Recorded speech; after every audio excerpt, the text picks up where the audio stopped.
ಉಡಾಯಿಸೋ ಖಾರ ಬಣ್ಣ ರುಚಿಯನ್ನು ನೀಡುತ್ತದೆ. ಮೆಣಸಿನ ಪುಡಿ ಚಿಂದಿ ಉಡಾಯಿಸೋ ಖಾರ ಬಣ್ಣ ರುಚಿ. ದಿನೇಶ್ ಗುಂಡೂರಾವ್ ಅವರವರು ಸಾವಿನ ಮೇಲೆ ಸಾವು, ಸರಣಿ ಸಾವು ಆದ ಮೇಲೆ ಮಂಗಳೂರಿಗೆ ಹೋಗಿದ್ದಾರೆ. ಮಂಗಳೂರಿಗೆ ಹೋದವರೇ ಮತ್ತೆ ಸಾವು ಮಾಡಿಸಕ್ಕೆ ಏನ್ ಮಾಡಬಹುದು ಅಂತ ಮಾತುಗಳನ್ನೇ ಆಡ್ತಾ ಇದ್ದಾರೆ. ಮೊನ್ನೆ ಹೋದವರು ಹೇಳಿದ್ರು ಇಲ್ಲಿ ಮುಸಲ್ಮಾನರು ಮಾತಾಡುವಾಗಿಲ್ಲ, ಮುಸಲ್ಮಾನರಿಗೆ ರಕ್ಷಣೆ ಇಲ್ಲ. ದಿನೇಶ್ ಗುಂಡೂರಾವ್ ಅವರವರು ಏನು ಮಾತಾಡಕ್ಕೆ ಹೊರಟಿದ್ದಾರೆ? ಯಾರು ರಕ್ಷಣೆ ಕೊಡಬೇಕು ಮತ್ತು ರಕ್ಷಣೆ ಯಾಕೆ ಸಿಗ್ತಾ ಇಲ್ಲ? ಯಾವಾಗ ಕಾಂಗ್ರೆಸ್ ಸರ್ಕಾರ ರಾಜ್ಯದಲ್ಲಿ ಆಡಳಿತಕ್ಕೆ ಬರುತ್ತೆ ಆ ಎಲ್ಲ ಸಂದರ್ಭದಲ್ಲಿ ಕೂಡ ದಕ್ಷಿಣ ಕನ್ನಡ ಜಿಲ್ಲೆಯ ಶಾಂತಿ ಕೆಟ್ಟಿದೆ. ಇದಕ್ಕೆ ಕಾರಣ ಕಾಂಗ್ರೆಸ್ಸಿನ ಸರ್ಕಾರ, ಅವರ ಇಬ್ಬಗೆಯ ನೀತಿ, ಅವರ ತುಷ್ಟೀಕರಣದ ನೀತಿ. ದಿನೇಶ್ ಗುಂಡೂರಾವ್ ಅವರು ಆಚರಣೆಯಿಂದ ಮತ್ತು ಮನಸ್ಸಿನಿಂದ ಏನು ಅಂತ ನಂಗೆ ಗೊತ್ತಿಲ್ಲ, ನಾನು ಅದನ್ನು ಪ್ರಶ್ನೆ ಮಾಡೋದಕ್ಕೂ ಹೋಗುದಿಲ್ಲ. ಆದ್ರೆ ಅವರು ಇವತ್ತು ನಡ್ಕೊಳ್ತಾ ಇರುವಂತ ರೀತಿ ಕೇವಲ ತುಷ್ಟೀಕರಣವನ್ನು ತೋರಿಸುತ್ತೆ, ವೋಟ್ ಬ್ಯಾಂಕ್ ಅನ್ನು ತೋರಿಸುತ್ತೆ. ವೋಟ್ ಬ್ಯಾಂಕ್ ಬಿಟ್ಟು ಕಾಂಗ್ರೆಸ್ಸಿನ ಮುಖಂಡರಿಗೆ ಯಾವುದು ಕಾಣ್ತಿಲ್ಲ. ಇದಕ್ಕೆ ಉದಾಹರಣೆ ಡಿ.ಕೆ. ಶಿವಕುಮಾರ್ ಅವರು ಮಾತಾಡಿರುವುದು.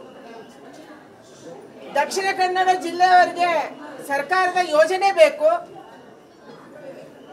ಆದ್ರೆ ನಾವು ಬೇಡ ಅಂತ ಹೇಳಿದ್ದಾರೆ. ಅಂದ್ರೆ ಅರ್ಥ ಏನು? ಯಾರು ನಿಮ್ಗೆ ವೋಟ್ ಹಾಕಿದ್ದಾರೆ ಅವ್ರಿಗೆ ಮಾತ್ರ ನೀವು ಗ್ಯಾರಂಟಿ ಕೊಡೋರ? ಅವರು ಮಾತ್ರ ಸರ್ಕಾರದ ಯೋಜನೆಯ ಸೌಲಭ್ಯವನ್ನು ಪಡಿಬೇಕಾ? ನಿಮ್ಮ ಉದ್ದೇಶ ಏನು, ನಿಮ್ಮ ಮಾತೇನು ಅಂತ ನಮ್ಗೆ ಅರ್ಥ ಆಗ್ತಾ ಇಲ್ಲ.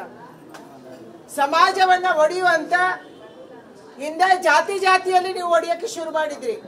ಸಿದ್ದರಾಮಯ್ಯ ಅದೇ ಚಾಳಿ.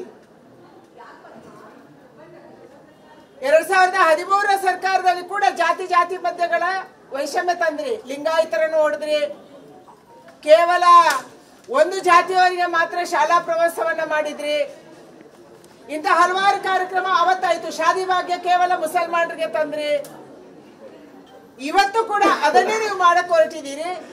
ಈಗ ಅದಕ್ಕೆ ಒಂದು ಹೆಜ್ಜೆ ಮುಂದೆ ಹೋಗಿ ಡಿ.ಕೆ. ಶಿವಕುಮಾರ್ ಅವರು ಗ್ಯಾರಂಟಿಗಳನ್ನ ಕೇವಲ ಕಾಂಗ್ರೆಸ್ ವೋಟರ್ಸ್ಗೆ ಕೊಡಬೇಕು ಅನ್ನುವ ರೀತಿಯ ಅರ್ಥದಲ್ಲಿ ಮಾತಾಡಿದ್ದಾರೆ. ದಕ್ಷಿಣ ಕನ್ನಡ ಜಿಲ್ಲೆಯವರು ಕಾಂಗ್ರೆಸ್ಗೆ ವೋಟ್ ಹಾಕಲ್ಲ, ಆದ್ರೆ ಗ್ಯಾರಂಟಿ ತಗೊಂತಾರೆ, ಯೋಜನೆ ತಗೊಂತಾರೆ. ಏನರ್ಥ? ನೀವು ದಕ್ಷಿಣ ಕನ್ನಡ ಜಿಲ್ಲೆಯನ್ನ ರಾಜ್ಯದಿಂದ ಆಚೆ ಹಾಕೋರಿದ್ದೀರಾ? ಎಲ್ಲಿ ನಿಮ್ಗೆ ವೋಟ್ ಬರುತ್ತೆ ಅವ್ರು ಮಾತ್ರ ನಿಮ್ ರಾಜ್ಯದವರ? ಅಂದ್ರೆ ಹಿಂದೆ ಜಾತಿಯನ್ನ ಒಡೆದ, ಧರ್ಮವನ್ನು ಒಡೆದು ರಾಜಕಾರಣ ಮಾಡಿದ್ರಿ. ಇವತ್ತು ಜಿಲ್ಲೆಗಳನ್ನ ಒಡೆದು ರಾಜಕಾರಣ ಮಾಡಕ್ಕೆ ನೀವು ಹೊರಟಿದ್ದೀರಿ. ಇದಕ್ಕೆ ರಾಜ್ಯದ ಜನ ಆಸ್ಪದ ಕೊಡಲ್ಲ. ನಾವೆಲ್ಲ ಗಟ್ಟಿ ಇದ್ದೀವಿ. ನಾವು ದಕ್ಷಿಣ ಕನ್ನಡದವರೇ. ನಾವು ನಿಮ್ಮ ಗ್ಯಾರಂಟಿಗಾಗಿ ಕಾದು ಕೂತವರು ಅಲ್ಲ. ಆದ್ರೆ ಯಾರು ಬಡವರಿದ್ದಾರೆ ಅವರಿಗೆ ಸರ್ಕಾರದ ಯೋಜನೆ, ಅದು ಕೇಂದ್ರದ್ದು ಮತ್ತು ರಾಜ್ಯದ್ದು ಸಿಗ್ಬೇಕು ಅನ್ನುವಂತ ಹೋರಾಟದಲ್ಲಿ ನಾವು ಇರುವಂತವರು.